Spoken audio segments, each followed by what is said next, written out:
Vous écoutez France Culture.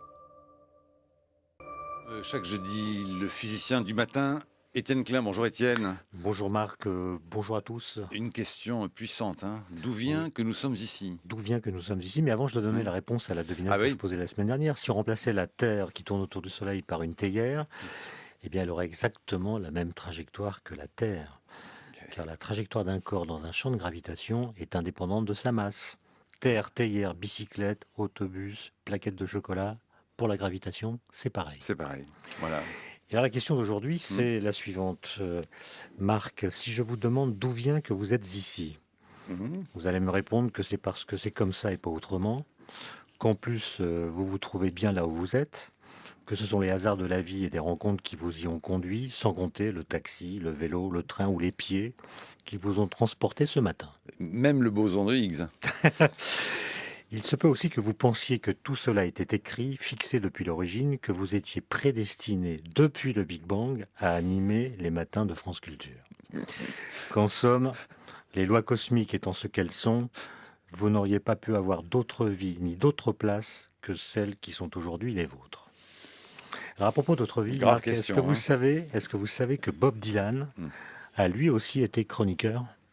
Au matin de France Culture. Non, ailleurs. Ailleurs. Et ces chroniques ont été publiées dans un livre dont le titre est, tenez-vous bien, Chronique, et dans lequel on trouve cet étrange dialogue. Dans une autre vie, j'aurais pu être toi, lui dit-elle. Oui, mais dans une autre vie, j'aurais été quelqu'un d'autre, répondit-il. Ah, tu as raison, répliqua-t-elle. Il va falloir débrouiller tout ça.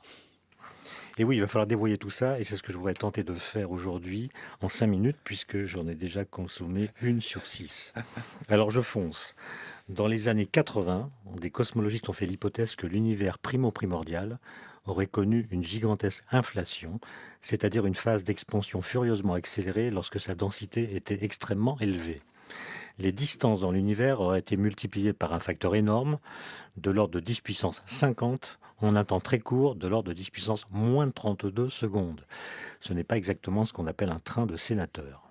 D'autres physiciens ont ensuite pu établir que si ce processus a eu lieu, ce qui n'est pas prouvé, il pourrait être responsable d'une création permanente d'univers. L'idée, c'est qu'une multitude de régions de l'espace connaîtraient toujours une telle phase d'expansion accélérée, donnant sans cesse naissance à de nouveaux univers, qu'on appelle des univers bulles. Chaque univers bulle ainsi créé serait différent des autres.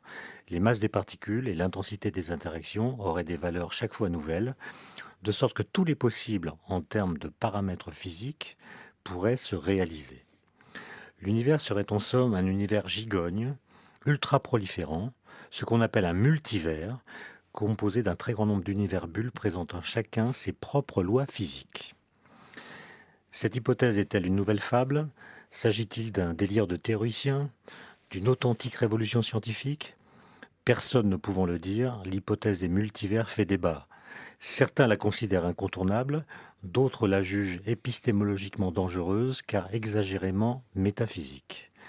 Reste que l'hypothèse qu'il y aurait des univers ayant des lois différentes d'une autre permet de mieux saisir le rôle que jouent les constantes universelles.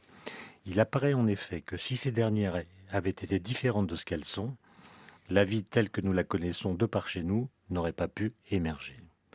Je ne prendrai qu'un seul exemple, celui de l'interaction nucléaire, cette force qui lie les protons et les neutrons au sein des noyaux atomiques. Il suffirait qu'elle soit légèrement plus intense pour que les étoiles ne vivent pas plus que quelques secondes, au lieu des quelques milliards d'années que nous observons. En d'autres termes, l'intensité de cette interaction se trouve avoir la valeur permettant que la vie soit possible dans certains endroits de l'univers. De semblables conclusions s'obtiennent lorsqu'on s'amuse à faire varier, pour voir, la valeur d'autres constantes physiques, par exemple la vitesse de la lumière. Certains physiciens, notant ces coïncidences, en tirent la conclusion que notre univers est bien plus complexe que la plupart des autres, ayant des constantes fondamentales différentes. Et selon eux, les conditions nécessaires pour la vie sont réalisées dans notre univers grâce au fait que les valeurs des paramètres de la physique ont été finement ajustées. Ils invoquent donc la main d'un être transcendant qui aurait fixé la valeur précise des paramètres de l'univers pour que l'homme puisse ou doive y apparaître. Dieu, si c'est de Dieu qu'il s'agit, ne serait donc qu'un sacré bricoleur, un habile ajusteur de constantes universelles. Il ne serait en fait qu'un demi-dieu, certes bardé d'un diplôme d'ingénieur et d'une calculatrice, mais privé de beaucoup de son prestige et de sa gloire. Vous l'imaginez en effet demandant à l'un de ses adjoints: «Hé Polo, passe-moi le tournevis si tu veux bien. Les étoiles s'emballent sacrément, elles vont bouffer tout leur hydrogène avant que le premier carbone ait le temps de se former. Dépêche-toi, il faut que j'augmente d'un chouïa la vitesse de la lumière.» Fin de citation. Ça nous ferait quand même un drôle de dieu. Mais y a-t-il eu ajustement? Certains cosmologistes voient plutôt dans ces coïncidences favorables le fait du hasard.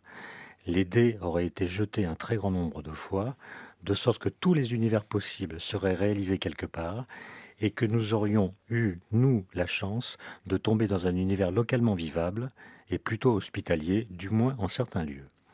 D'autres physiciens refusent aussi bien l'ajustement que le hasard, et considèrent que toutes ces questions n'ont pas à être posées. Les choses sont ce qu'elles sont, et nous n'avons pas à justifier leur pourquoi. Enfin, les plus prudents, dont je fais partie, jugent que toutes les réponses qu'on peut apporter à ces questions sont prématurées, voire vaines, car nous ne savons pas à partir de quels critères nous pourrions les discuter.